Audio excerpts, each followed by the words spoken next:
What is going on, guys? This is your boy Moto MMA here, aka Jason Boss, bringing you another video. First off, as always, guys, I want to say thank you so very much. I am definitely getting more and more over that 150 mark, almost at 160, trying to hit the 200 subscribers for the end of the year. I really appreciate all you guys' help, comments, love, and support. If you could please keep that up, subscribe, comment, I greatly appreciate it. Now, on to the video. I wasn't even planning on recording another video like back to back like that, but I had to bring this guys to you. Guys, Jake Paul is about to spar a very interesting sparring match. Anthony Pretty Boy Taylor is what he calls himself. He is a Bellator MMA fighter. He's 7-5. And Jake Paul are going to spar on April 10th. Now, this guy's normally is considered to be very unprofessional in the world of combat sports. Like, I can honestly tell you, if a promoter finds out that you are on more than one fight card in that close of a span, that promoter will probably never mess with you again, because what you're doing is you're messing with another man's money and that promotion's money. Now, this is supposed to just be a sparring match, but it's going to be a decently hard sparring match from what I see. Sparring hard 7 days before your fight, it's just odd to me. It's just not professional normally. It's just not what you normally do. Jake Paul is definitely doing some things that are not normal. They're definitely different, okay, guys? They just are. You don't have a hard sparring match that close to your actual fight.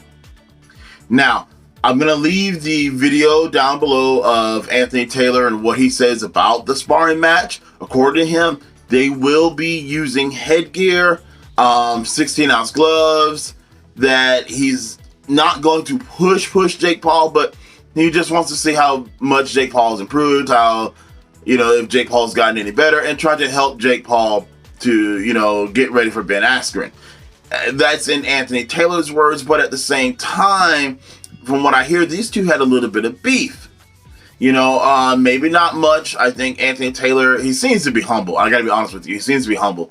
He put out something on like Twitter or something like that he would love to have, fought Jake Paul, that he doesn't think Jake Paul is ready. And Jake Paul's team supposedly is pissed off, and they're responding like, hey, we're not going to take it. You call our boy out. We're going to bring him down there even though he's about to fight. So that's what's supposed to be going down. Am I totally buying that narrative? No, because honestly, Jake Paul, you've been called out by everybody. Everybody.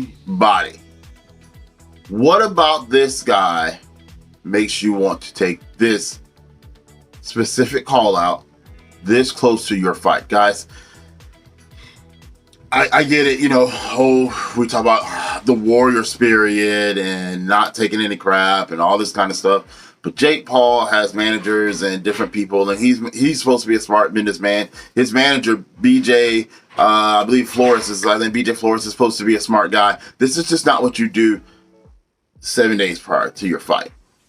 So something is different about this one. Now, I will say this MMA fighter is 7-5. Prior to being 7-5, it sounds like he was 7-0 when you hear the interview when he drops, because he just won his last 5 fights in a row. So the guy has made some improvement, but he wasn't the best fighter in the world. So perhaps that's why Jake Paul is going to go out and, I guess maybe do his last hard sparring match, if you will, against this guy, because it's an MMA fighter. He's not the best MMA fighter in the world, and this guy's only 5'7". So it's going to give Jake Paul a good reach advantage, especially using the jab, because the jab is actually your longest weapon you have in boxing. So, maybe this is going to help Jake Paul work on the jab. But the other parts that I find to be suspicious, according to Anthony Taylor, like I say, I've got to see what Jake Paul says about this. But according to Anthony Taylor, BJ, Jake Paul's coach, is the one that said he doesn't want any cameras. Now, guys, no cameras. Jake Paul's actually filmed quite a few of his sparring matches. Not all of them, I'm sure, but quite a few of them. And for some reason or other, he doesn't want a sparring match with this one. Cameras with this one. And it's somebody he supposedly has beef with, and he doesn't want a camera there. I'm thinking this could turn out to be a Conor McGregor, Paulie Malignaggi situation. During that boxing match between Conor McGregor and Floyd Mayweather, McGregor had a sparring match with Paulie Malignaggi, and it was supposed to be no cameras. Well, as we all know, somebody had a camera, because leaked footage definitely came out. Even if it's going to be, and this is what it probably boiled down to. Hey, look, this is footage. We're not going to put it out. We're not, we just need this for Jake's sake, for his training, so we can see something. There's going to be a camera there. Anthony Taylor even said somebody's going to be recording. In the world of cell phones, somebody's going to be recording. This is going to leak out. To me, this could either be one or two things. Either this is going to be Jake Paul putting together a promo, because it's an MMA fighter that he's going to be sparring, you know what I mean? He's a shorter MMA fighter. He's not the best MMA fighter. Kind of like old Ben Askren. Ben Askren isn't the best as far as the hands go. This guy doesn't sound like the best as far as his fighting career go. So this could be a promotion for Jake Paul, basically, showing, the leaked footage, and I do mean the leaked footage of him beating up on this MMA fighter. It's going to be, I believe, a lot of clips of Jake Paul maybe landing the jab, and off those jabs, a lot of times you can set up a nice, good, clean right, you know what I mean? So I think we're going to see some of that, you know what I mean? Especially if Jake Paul drops this guy. But if he doesn't, if it doesn't really go, per se, Jake Paul's way, or it was just an interesting sparring match, you know what I mean? None's the wiser, you know what I mean? Because this kid is not allowed to record. I do not understand Anthony Taylor's team. I'm sorry, guys. I am 38 years old. I will be getting back into the gym soon to get myself back in shape to train for fun. I don't know if I will ever fight again. But I can tell you, I'm 38 years old. I'm out of shape. And if Jake Paul wanted to box me, he would probably beat me for sure.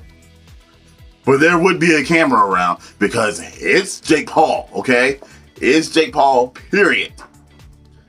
The views and the fans and the things that you would automatically get from sparring with Jake Paul would be amazing. I mean, to a certain extent, Anthony Taylor is kind of like stepping on Ben Askren's toes, which MMA guys, come on, stop doing this kind of stuff, man. I'm sure Anthony Taylor's got to be getting paid something for sparring him. I don't know, they didn't say it, but there's got to be something there.